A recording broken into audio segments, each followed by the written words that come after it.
1300억의 적자가 나던 반도체를 돈이 보인다는 확신 하나로 밀어붙인 뚝심, 무에서 유를 창조한 인물, 그저 노름을 좋아하던 금수저 논팽이에서 세계 초인류 기업을 만든 삼성의 창업주 이병철에 대한 재밌는 사실에 대해 알아보자. 이병철 회장의 집안은 할아버지 때 쌀 천석을 거둘 만한 대농토를 가진 천석군의 지주로 성장해 경남의령과 진주 일대의 대유지였다고 하며, 이병철의 아버지는 지역 유지로 만족하지 않고 독립협회에 참여했었는데 이때 한성으로 가며 쌓은 인맥이 바로 이승만이었습니다. 1910년 의령에서 태어난 이병철은 할아버지가 세운 서당에서 5살 때부터 천자문, 사서삼경, 논어 등을 배웠지만 남들은 두세 달이면 뗀다는 천자문을 이병철은 1년씩이나 걸렸고, 10살 때까지 사서삼경과 논어 등을 통독한 학력을 인정받아 진주 지수보통학교 3학년으로 입학하게 됩니다. 그러나 이병철은 곧바로 6개월 뒤 어머니의 친정이 있는 경성의 보통학교로 전학을 가게 되는데, 지수보통학교에서의 6개월 동안 함께 동고동락했던 친구가 바로 자신보다 3살이나 많지만 학교에 늦게 편입해 같은 학년 친구로 지냈던 LG창업주 구인회 회장이었습니다. 그러다 1926년 어느덧 중3이 된 이병철에게 한 통의 편지가 날아옵니다. 병철아, 너 12월 5일에 결혼한다. 그때 고향으로 와라. 아니 아버지, 그런 게 어딨어요. 잔말 말고 와. 아니 아버지, 예뻐요? 이병철이 신부를 처음 본 인상은 건강한 여성이었습니다. 집안 어른들이 약속한 혼사로 꼼짝없이 결혼당한 이병철의 신부는 사육신 박팽년의 후손으로 대구 달성의 유지였던 박기동의 넷째 딸 박두을 여사였으며, 이미 삼천석지기의 아들 이병철이었지만 박두을 여사는 보란듯이 하인 몇 명을 데려와 시댁을 바라보더니 시집이라고 왔더니 집도 좁고 그렇게 가난해 보일 수가 없었다 라고 말했다 합니다. 장남 이맹희에 따르면 외가 쪽 지체가 워낙 높아 한쪽으로 기우는 혼사였다는 말을 자주 들었다고 합니다. 아무튼 그렇게 결혼한 이병철은 1929년 일본 유학을 결심하게 되는데, 부모님이 완강히 반대하자 자신의 형 이병각의 친구였던 조홍재에게 500원을 빌리고는 둘은 함께 유학길에 오르게 됩니다. 여기서 여담으로 조홍재는 훗날 이병철과 동업을 하다 갈등이 생겨 둘은 결별을 선언하고 혼자 사업을 일으키게 되는데, 바로 그 기업이 삼성보다 더 밝은 회사로 만들겠다는 뜻을 가진 오늘날 재계순위 26위의 효성그룹입니다.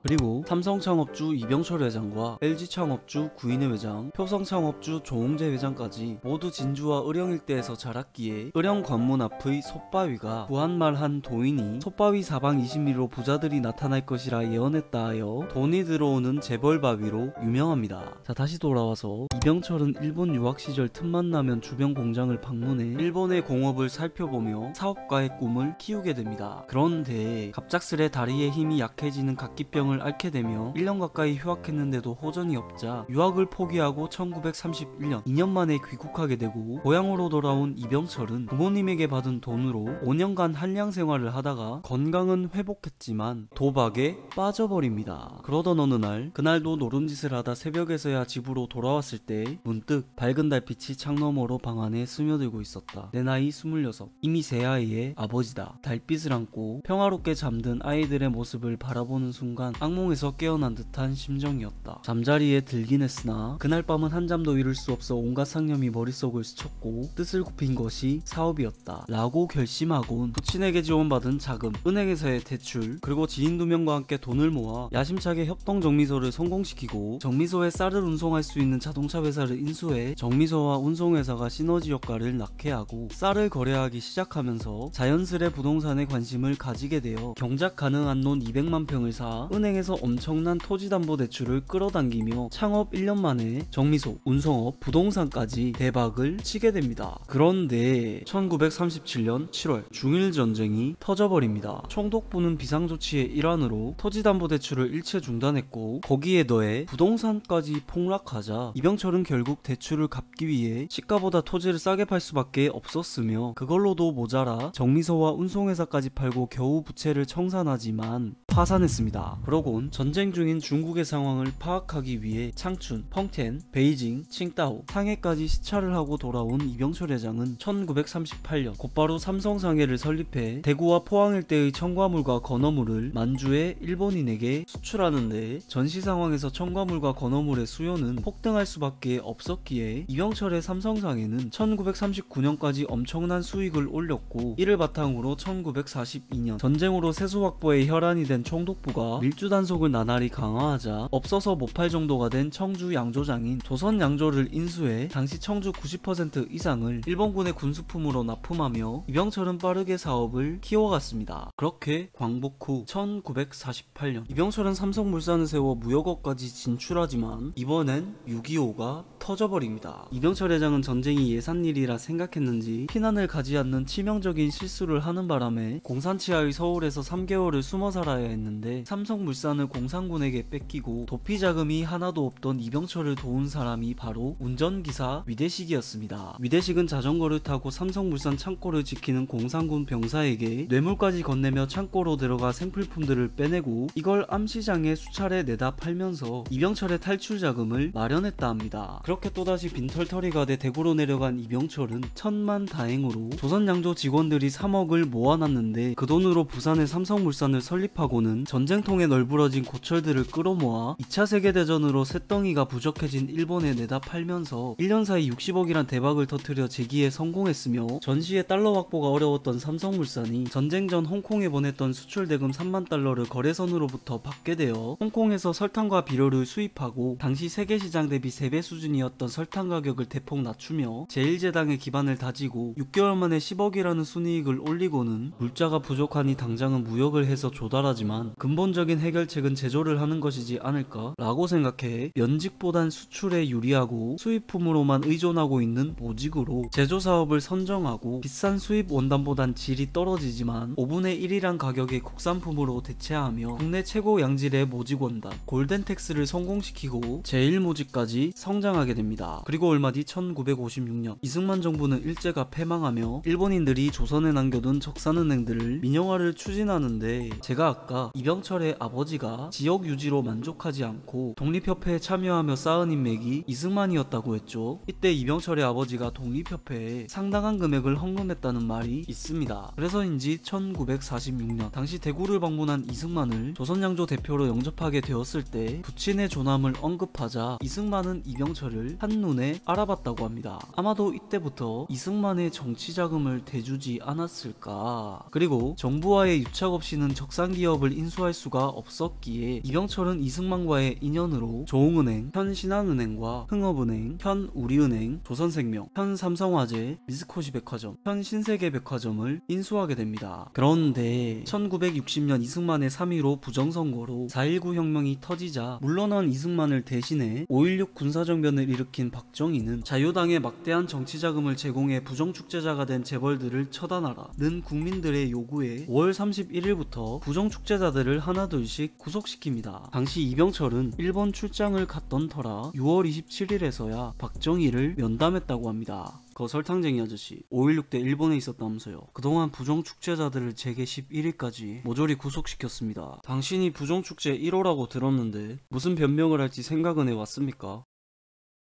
이봐요. 정치자금 4억 2,500만원 제공, 적산기업 부정액 5,400만원, 조세포탈 33억 환입니다. 무슨 말이라도 좋으니 말이라도 해보십시오. 저희 부정축제자들은 죄가 없습니다. 뭐?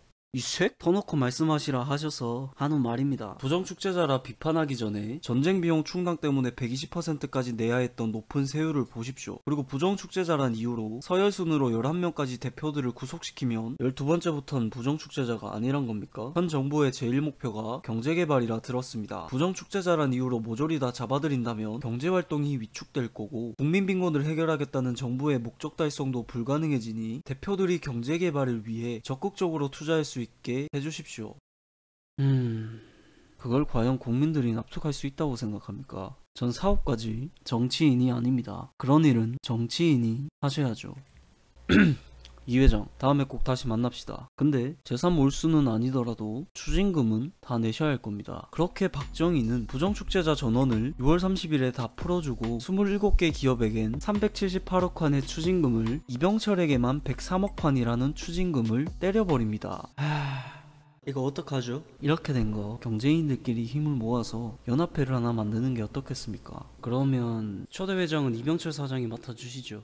그렇게 기업들의 이익을 대변해줄 정경련이 탄생했습니다. 이후 박정희의 요청에 따라 정경련은 공장 건설에 투자하며 신뢰를 쌓았고, 박정희는 벌과금을 직접 납부하는 대신 원하는 공장을 건설하여 주식으로 대납할 수 있게 특혜를 주게 됩니다. 근데 사실 뭐 신뢰가 쌓였다기보단 정권에 대한 로비가 아무튼 그렇게 정경련의 회장이 된 이병철은 박정희의 시대에도 승승장구하게 됩니다. 1964년엔 3분 폭리를 도와준 대가로 3,800만 달러를 정권에 로비하고, 1966년엔 한국비료공장 건설자금 조성을 위한 사카린 밀수 사건이 들통나자 잠시나마 박정희와 갈등을 빚긴 했지만 정권의 비호 속에 경영 일선에서만 물러나는 것으로 사건을 마무리 지었으며, 둘째 아들 이창희가 아버지의 비리를 청와대에 고발하는 사건, 일명 삼성과 왕자의 난이 터지자 박정희는 이창희를 폐륜하러 단정지으며 이병철에게 알려주고는 6개월 동안 기업을 엉망으로 만든 장남 이맹희까지 쫓아내고 1968년 대구대 현 영남대를 내놓는다는 조건으로 경영일선에 복귀하게 됩니다. 3분 폭리부터 이건희가 회장이 되기까지의 과정들은 이 영상을 보면 이해가 되실 겁니다. 아무튼 이병철은 1980년 전두환의 아버지가 삼성의 대구정미소 공장장이었음에도 불구하고, 그리고 아들 이맹희와 전두환이 절친임에도 불구하고 전두환의 언론 통폐합 조치로 TBC를 정권에 빼앗기는 바람에 이병철은 전두환을 2번 정도밖에 보지 않았다고 합니다. 1982년엔 한국경제성장에 기여한 공을 인정받아 보스턴 대학교 경제학 명예박사 학위를 받기 위해 미국으로 가야 했는데, 이병철은 비행기 고소공포증이 있어 18년 만에 비행기를 탔다고 합니다. 그때 미국을 방문한 이병철이 실리콘밸리의 사무실을 둘러보더니 직원들이 모든 일을 컴퓨터로 처리하고 있는 모습에 지금 TV 만드는 게 중요한 게 아니구나 라고 깨닫곤 74년 이건희의 진원으로 사업에 진출했지만, 적자를 겪고 있던 자신의 한국 반도체를 80년대 초반부터 적극적으로 투자하며 84년 미국, 일본 기업들의 치킨 게임 속에 원가 1달러 70센트 64K 램을 30센트에 팔며 1300억의 손실을 보면서도 내 눈엔 돈이 보여 라는 뚝심 하나로 세계 최초로 256K D램을 개발시켰고, 지금도 대한민국 수출 20%를 차지하는 반도체 사업을 일으킨 장본인입니다. 그러다 이병철의 마지막은 흡연을 즐겨하던 것이 원인이 되어 1987년 폐암으로 향년 77세라는 나이에 별세하게 됩니다. 자, 여기까지가 일생이고, 이병철에 대한 재밌는 사실들을 살펴보자면, 이병철은 자신의 저서 호암자전에서 당시 중3이던 자신과 박두울 여사가 결혼한 연도를 실제 1926년이 아닌 1929년으로 쓰고 있는데, 86년 출판 당시 사람들이 좋은 문화를 이상하게 생각할까봐 1929년으로 적었다고 합니다. 박두울 여사는 15,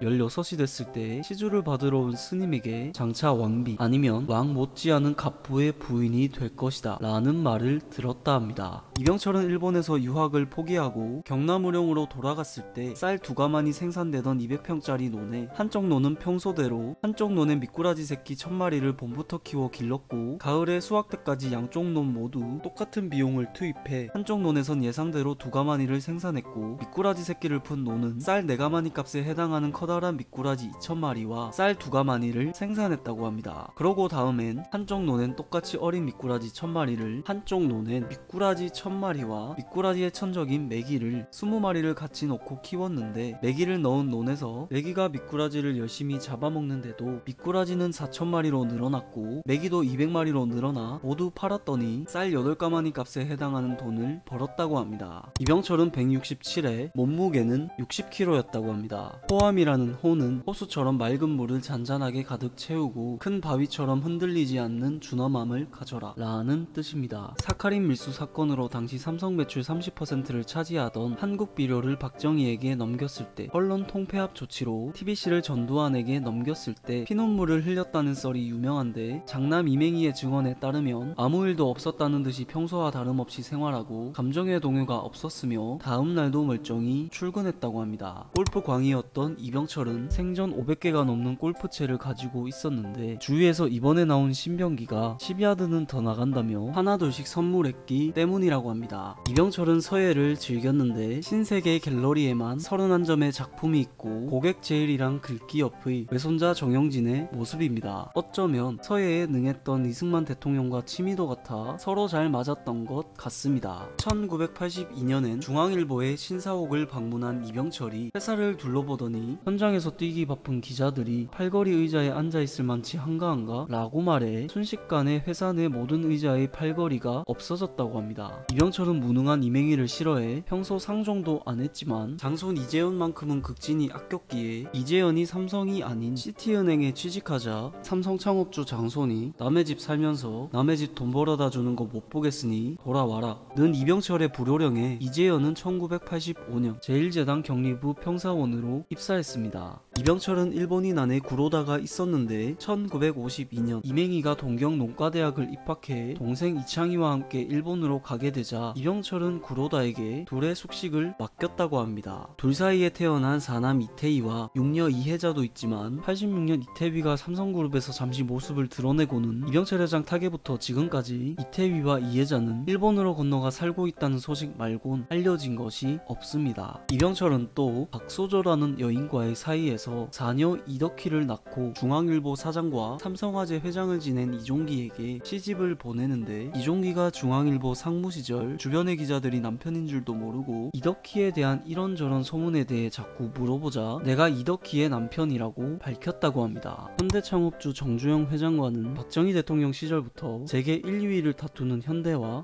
삼성이었기에 사이가 좋지 않기로 유명했다고 합니다. 실제 가난한 흑수저 소장농의 아들이었던 정주영은 금수저 출신 이병철을 보고 그래 자기는 부잣집 아들로 태어나 일본 유학도 가보고 국보급 골동품들을 만지면서 정원에 노는 공작새를 감상하는 고귀한 양반이고 나는 막노동자 출신이어서 무식한 사람이라 이거지 라고 발언할 정도로 부정적인 감정을 드러냈다고 합니다. 그러다 1985년 11월 20일 당시 정경련에서 마련한 정주영 회장의 고위원에 이병철 회장이 와병 중임에도 불구하고 사전 예고도 없이 사람들의 부축을 받으며 나타나서는 누가 봐도 감탄이 나올 만한 크고 우아한 백자를 선물해 두 사람의 앙금은 극적으로 풀리게 되었다고 합니다. 영상으로 살펴봐도 두 사람의 앙금이 완전히 풀린 것 같죠? 아 그리고 마지막으로 이병철은 정주영에게 평생 부러워했던 것 한 가지가 있었는데 정주영의 육남 정몽준이 서울대에 합격하자 왜 우리 집안엔 서울대 합격한 사람이 없냐 라고 말하며 두고두고 부러워했다고 합니다. 그런 이건희가 아버지의 말을 기억했던 걸까요? 이병철이 별세하던 그 해에 이재용을 서울대에 보내고 아버지가 고대하던 서울대 출신을 보게 해줬습니다.